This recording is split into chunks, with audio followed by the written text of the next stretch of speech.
खबर दिल्ली से है, जहां प्रधानमंत्री नरेंद्र मोदी के जन्मदिन पर रक्तदान शिविर का आयोजन किया गया और अब तक 87,000 से ज्यादा लोगों ने रक्तदान किया।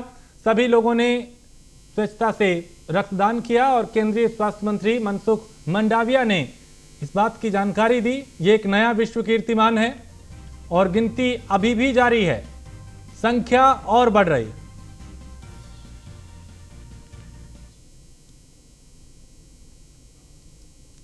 तो प्रधानमंत्री नरेंद्र मोदी ने अपने जन्मदिन के खास मौके पे मध्य प्रदेश के कुनो नेशनल पार्क पहुंचे, वो जहां उन्होंने नामीबिया से भारत लाए गए चीतों को नेशनल पार्क में छोड़ा और इसके बाद प्रधानमंत्री इनकी तस्वीर लेते हुए भी नजर आए और प्रधानमंत्री ने यहां पे कई बातों का जिक्र भी किया। उन्होंने कहा कि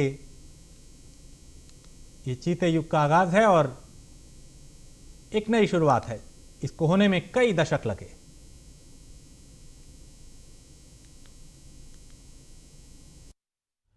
आज भारत की धरती पर चीता लौट आए हैं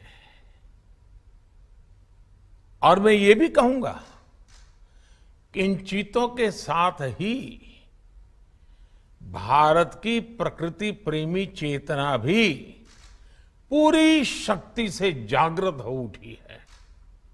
विशेष रूप से मैं हमारे मित्र देश नामीबिया और वहां की सरकार का भी धन्यवाद करता हूं, जिनके सहयोग से दशकों बाद चीते भारत की धरती पर वापस लौटे हैं। मुझे विश्वास है ये चीते न केवल प्रकृति के प्रति हमारी जिम्मेदारियों का बोध कराएंगे, बल्कि हमारे मानवीय मूल्यों और परंपराओं से भी अवगत कराएं। तो आए गए हैं 8 चीते और 8 चीतों में 5 मादा और 3 नर चीते शामिल हैं। इसके अलावा 3 नर चीतों की उम्र की बात करें तो 4.5 से 5.5 साल के बीच है, जबकि 5 मादा चीतों की उम्र 2 से 5 साल के बीच बताई जा रही है। करीबी दोस्त हैं, चौथी और 5वीं मादा चीता जो हैं वो करीबी दोस्त हैं और चीतों को कुनो नेशनल पार्क में छोड़ा गया है। तो नामीबिया से ये 8 चीते भारत लाए गए हैं।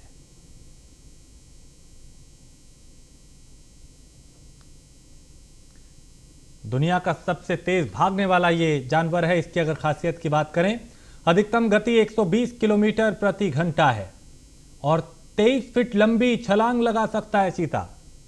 इसके अलावा एक खासियत यह है कि कई मील दूर तक देखने की क्षमता होती है इसमें और 31 इंच तक लंबी होती है इसकी पहुंच।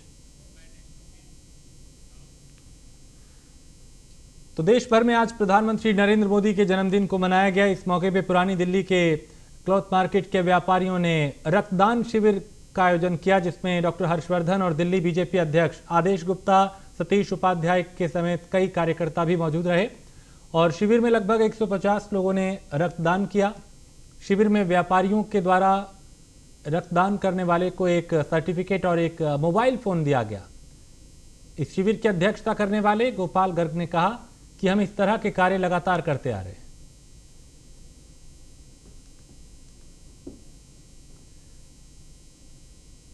तो प्रधानमंत्री नरेंद्र मोदी के जन्मदिन के अवसर पर सांसद गौतम गंभीर ने गुरुद्वारा बाला साहिब में प्रधानमंत्री जी की दीर्घायु और उत्तम स्वास्थ्य के लिए कीर्तन अरदास में वो शामिल हुए और साथ ही सांसद गौतम गंभीर ने शाहदरा जिला युवा मोर्चा द्वारा आयोजित रक्तदान शिविर में पहुंच के युवाओं को उनका उत्साह बढ़ाया। तो बंगला साहिब जो गुरुद्वारा है वो यहां पहुंचे थे। देखिए, सबसे तो पहली चीज़ ये है कि मैं प्रधानमंत्री जी को बहुत बहुत शुभकामनाएं देता हूँ और दूसरी चीज़ ये है कि हमने यहाँ पर जैसे मारवा जी ने यहाँ पर भोग रखा है, इसके बाद हम ब्लड डोनेशन कैंप रखा गया हमारे, तो वहाँ पर जाएंगे। सबसे ज़्यादा इम्पोर्टेंट कल भी है, साथ पूरे हफ्ते ही है, तो सब यही कोशिश करें कि कम से कम इस हफ्ते एक चीज़ को ऐसी कम्युनिटी सर्विस करें जो हम लोगों को दे सके, कुछ समर्पित कर सके, वो बहुत ज़रूरी है। ये प्रधानमंत्री जी ने इतना अच्छा मैसेज दिया कि उनका जो जन्मदिन के हफ्ते कि हर व्यक्ति को, सिर्फ पॉलिटिशियंस को नहीं, हर व्यक्ति को सेवा करनी चाहिए, चाहे आप किसी भूखे को 2 रोटी खिलावें, वो भी सेवा है इस देश के प्रति, और ऐसा कुछ सभी को।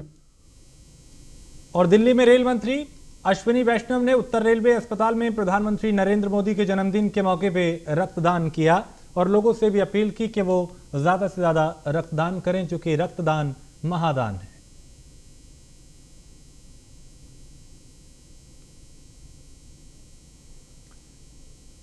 दिल्ली के उपराज्यपाल विनय सक्सेना ने हिंदू राव अस्पताल पहुंच के प्रधानमंत्री नरेंद्र मोदी के जन्मदिन पर टीबी मुक्त भारत को लेकर कार्यक्रम की शुरुआत की। इस दौरान दिल्ली नगर निगम में स्वास्थ्य सैनिकों के लिए मेडिकल फैसिलिटी सेवा का शुभारंभ किया गया। कि आज माननीय प्रधानमंत्री जी का जन्म दिवस है, जिसे सेवा दिवस के रूप में मनाया जा रहा है।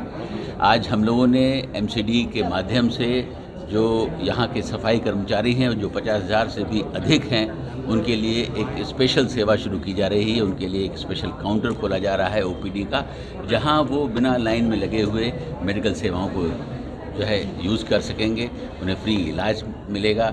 और आज ही भारत के प्रधानमंत्री जी का जो एक सपना है कि टीबी मुक्त भारत, उसकी भी एक जो है नई शुरुआत की गई कि आज तो देश भर में आज प्रधानमंत्री का जन्मदिन मनाया गया। लोगों में काफी उत्साह दिखा। शहर शहर रक्तदान शिविर का आयोजन हुआ। इसे लेके न्यूज़ 1 इंडिया ने बीजेपी के राष्ट्रीय महासचिव अरुण सिंह से खास बात की। उन्होंने क्या कुछ कहा, उन्हें सुनते हैं। हमारे साथ बातचीत करने के लिए भारतीय जनता पार्टी के राष्ट्रीय महासचिव अरुण सिंह जी हैं। सर, आज प्रधानमंत्री नरेंद्र मोदी जी का जन्मदिन मना रहा है। भारतीय जनता पार्टी मुख्यालय में किस तरीके की तैयारी आप लोगों ने की है? देखिए, आपने देखा अभी इस जो प्रदर्शनी है प्रधानमंत्री जी के व्यक्तित्व कृतित्व पे, जिसका उद्घाटन पार्टी के राष्ट्रीय अध्यक्ष अभी जेपी नड्डा जी ने इसको किया है। कार्यकर्ता आएंगे, इसको देखेंगे, इसे प्रेरणा लेंगे कि समाज में किस प्रकार से लोगों को काम करना चाहिए, देश के एकता अखंडता के लिए किस प्रकार से काम करना चाहिए। इस प्रकार की प्रदर्शनी पूरे देश भर में लग रही है और यह दर्शाता है कि प्रधानमंत्री जी के मन में, हृदय में और कार्यनीति में सबसे अधिक केंद्र बिंदु में कोई है तो गरीब है, शोषित है, वंचित है, उनका कल्याण और देश की मान सम्मान को बढ़ाने के लिए किस प्रकार से कृत संकल्प है, यह आपको देखने से मिलेगा। रक्तदान शिविर का भी आयोजन किया जा रहा है। कितने दिनों तक ये कार्यक्रम चलने वाला है? यह 17 सितंबर आज से 2 अक्टूबर तक यह कार्यक्रम पूरा चलेगा। विभिन्न कार्यक्रम, जिसमें सेवा के कार्यक्रम, रचनात्मक कार्यक्रम और प्रधानमंत्री जी के व्यक्तित्व कृतित्व पे चर्चा होगी, जिससे लोगों को प्रेरणा ले सके। आखिरी सवाल सर, चीते भी आए हैं, 8 चीते आज भारत में आए हैं, उसको किस तरीके से देखते हैं आप? 70 साल हो गए उसके बाद आए। बिल्कुल 70 साल बाद आए हैं। 70 साल में बहुत सारी चीज़ें नहीं हुई जो प्रधानमंत्री जी के नेतृत्व में काम हुआ है। इसीलिए प्रधानमंत्री जी का अभिनंदन करते हैं और इसने देश का गौरव भी बढ़ाने का काम किया जब चीता आया है। तो इसीलिए कहते हैं ना, मोदी है तो मुमकिन है। पूरे देश भर के लोग कहते हैं और अनेकों काम, ऐतिहासिक काम जो इतिहास के पन्नों में स्वर्णिम अक्षरों से लिखे जाएंगे, वह प्रधानमंत्री मोदी जी के नेतृत्व में हुआ है। धन्यवाद। तो ये थे हमारे साथ भारतीय जनता पार्टी के राष्ट्रीय महासचिव अरुण सिंह जी, जिनका साफ तौर पे कहना है कि अनेकों जो काम हुए हैं, ऐतिहासिक काम हुए हैं, वो प्रधानमंत्री नरेंद्र मोदी जी के नेतृत्व में हुए हैं। वीडियो जर्नलिस्ट राम त्रिपाठी के साथ पीयूष तिवारी, नई दिल्ली। हमारे साथ बातचीत केंद्रीय गृह मंत्री अमित शाह ने हैदराबाद के परेड ग्राउंड में तेलंगाना मुक्ति दिवस समारोह में भाग लिया और केंद्रीय मंत्री के साथ महाराष्ट्र के मुख्यमंत्री एकनाथ शिंदे और केंद्रीय मंत्री किशन रेड्डी भी मौजूद रहे। इस दौरान अमित शाह ने कहा कि इस क्षेत्र में ये मांग थी कि हैदराबाद मुक्ति दिवस को सरकार की अनुमोदना के साथ मनाया जाएगा, मगर दुर्भाग्य की बात है कि 75 साल चले गए जिन्होंने यहां शासन किया, उन्होंने वोट बैंक की राजनीति के कारण हैदराबाद मुक्ति दिवस मनाने का साहस नहीं किया।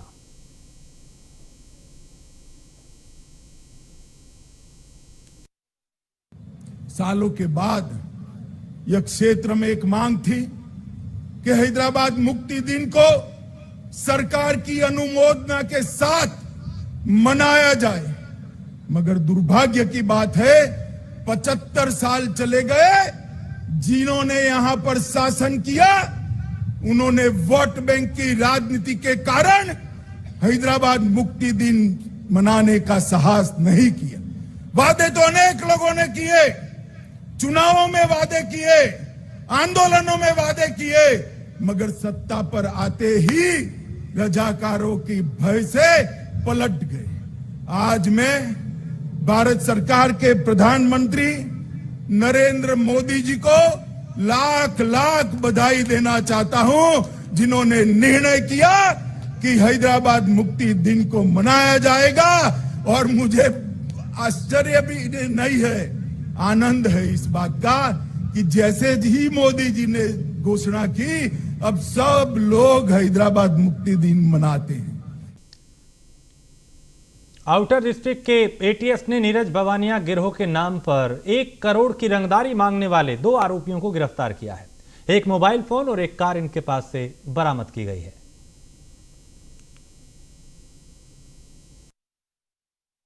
मौजूद है बाहरी जिला में एक एक्सटॉर्शन का मामला सामने आया है, जिसमें नीरज भवानिया के नाम पर एक्सटॉर्शन किया गया था। उसी पे ज़्यादा जानकारी के लिए हमारे साथ मौजूद हैं एडिशनल डीसीपी अमित वर्मा जी। सर, पूरा मामला क्या है सर, इसमें थोड़ा सा बताएं। एक 24 अगस्त को कंप्लेंट आती है पश्चिम विहार ईस्ट थाने में कि एक एक्सटॉर्शन कॉल आई है सचिन नागवान जी को, और कोई नीरज भवानिया गैंग का एक मेंबर ये एक्सटॉर्शन की कॉल कर रहा है। और पुलिस ने त्वरित कार्रवाई करते हुए इमीडिएटली एक केस दर्ज किया, एफआईआर दर्ज की जाती है और अपनी स्पेशल टीम उसमें लगाई जाती है। और इसमें हमारी एंटी ऑटो थेफ्ट स्क्वाड भी मेन पार्टिसिपेंट रहा, जिसने इसको केस को सोल्व करने में काफ़ी अहम भूमिका निभाई। दोनों उसके पीछे लग जाते हैं केस को सोल्व करने के लिए, और इसमें अंततः हम कामयाब रहे। इसका मुख्य अभियुक्त जो है पंकज और उसका जो साथी था शशि, वो दोनों के दोनों पकड़े जा चुके हैं। क्या रहा था इनका, जैसे इस तरह की इसने वारदात को अंजाम दिया इन लोगों ने? मोटिव इनका सिर्फ और सिर्फ अभी तक जो समझ में आया है और अब तक की जो पूछताछ और इन्वेस्टिगेशन से पता चला है, वो सिर्फ और सिर्फ एक कर्जे का जो प्रेशर था इस लड़के पे, तो उससे डील करने के लिए एक खुद के रिलेटिव को ही शिकार बनाने का इन्होंने षड्यंत्र रच दिया। तो ये थे हमारे साथ अमित वर्मा जी, जिन्होंने आरोपियों को गिरफ्तार कर लिया है। आगे की कार्रवाई अभी बाकी है और एक आरोपी को पकड़ने की तलाश जारी है। Sandeep Rana, news 1 India, Delhi. और Delhi police outer north district ने बवाना इलाके के अंदर से एक मकान में छापेमारी कर भारी मात्रा में कारतूस और 4 पिस्टल बरामद की हैं। बताया जा रहा है कि इस मकान के अंदर कुख्यात गैंगस्टर नीरज भवाना का एक साथी गिरफ्तार किया गया है। हैरानी की बात यह है कि इस मकान के अंदर से 2 गाड़ियां बरामद हुई हैं, जिसके अंदर एक गाड़ी स्कॉर्पियो जो बुलेट प्रूफ है। Delhi police outer north district के डीसीपी दिवेश कुमार के मुताबिक ये मकान कुख्यात गैंगस्टर नीरज भवाना के पिता के नाम पर रजिस्टर्ड है और कुख्यात गैंगस्टर नीरज भवाना गैंग के गुर्गे और सदस्य इस बुलेट प्रूफ गाड़ी को इस्तेमाल किया करते थे।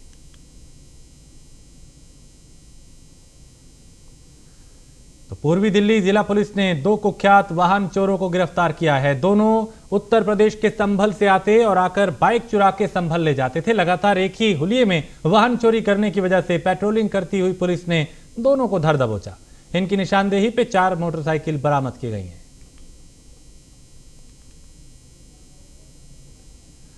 दिल्ली के कुतुब मीनार इलाके में एमसीडी द्वारा चलाया गया स्वच्छता अभियान, और इस अभियान में मुख्य अतिथि के तौर पे शामिल रहे साउथ एमसीडी की डिप्टी कमिश्नर अंकिता चक्रवर्ती।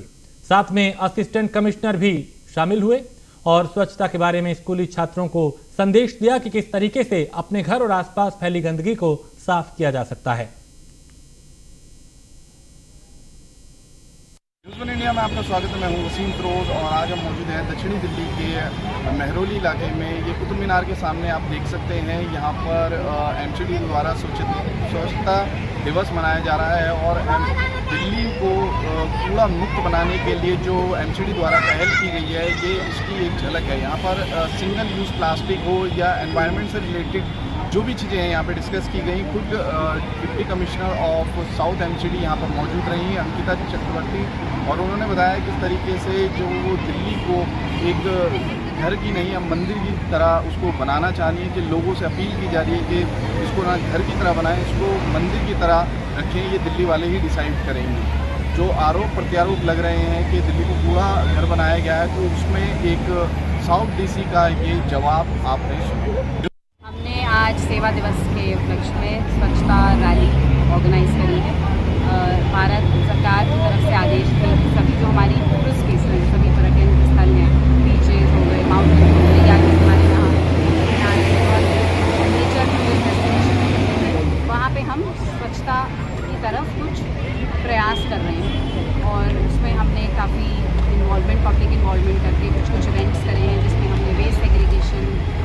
प्लास्टिक सिंगल यूज़ प्लास्टिक की अवेयरनेस करने के लिए हमने कुछ इवेंट्स किए हैं, एक रैली की है, ब्लॉगिंग भी करेंगे। इस प्रकार हमारी कोशिश है कि हम जनता सभी लोगों में ये मैसेज फैलाएं। दिल्ली के थाना अमन विहार थाना इलाके से सामने आया लव जिहाद का एक मामला, जिसमें परिवार का आरोप है कि नाबालिग को मुस्लिम युवक ने प्यार के जाल में फंसा के फरार हो गया।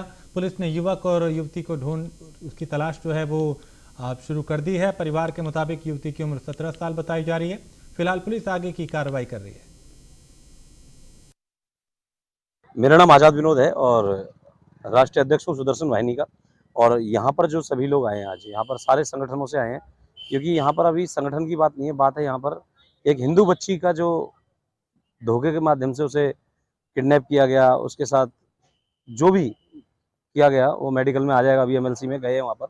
और साथ ही साथ सबसे बड़ी बात है कि जो धोखाधड़ी हुई है, जो पैसे निकाले गए हैं अकाउंट से, वो अलग विषय है। लेकिन सबसे बड़ी बात है कि हमारी हिंदू बच्ची को नाम छुपाकर, अगर आपको देखिए प्यार करना है तो आप सच्चा नाम बताइए, नाम छुपाकर जो बच्ची को भटका कर ले जा रहे हैं और लव जिहाद के माध्यम से ठगी भी करने लगे अब, तो उसके विरोध में हम चाहते हैं हमारी बच्चियां जो नाबालिग हैं या कोई भी है उनका। सर 15 तारीख को मेरी बेटी का अपहरण हुआ था।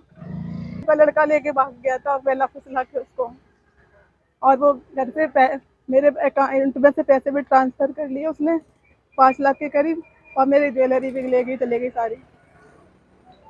अब वो आज सुबह मिले हैं, अब वो मुझसे बात नहीं करी, पता नहीं क्या करवा दिया उन्होंने उसके ऊपर। वो कुछ भी नहीं बोल रही है मुझसे।